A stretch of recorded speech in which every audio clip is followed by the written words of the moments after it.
Welcome back to PC Error Detective, and in today's video, I'm going to show you how to check USB devices on Windows 10, so you can easily see all the devices connected to your computer. This quick tutorial will guide you through every step in a simple and easy to follow way. Step 1.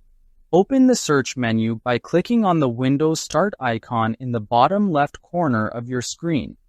The search menu helps you quickly find apps and settings without navigating through multiple menus. Step 2. Type Device Manager into the search bar. Device Manager is a Windows tool that allows you to view and manage all the hardware connected to your PC, including USB devices. Step 3. Click Device Manager from the search results. This will open the Device Manager window where you can access detailed information about your computer's hardware. Step 4. Locate Universal Serial Bus Controllers in the list.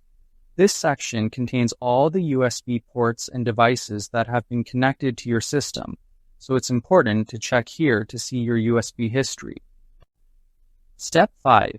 Double-click Universal Serial Bus Controllers to expand it and view connected USB devices.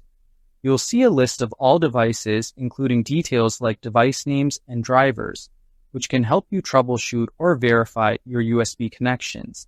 Thank you for watching, and don't forget to subscribe to PC Error Detective for more helpful Windows tips.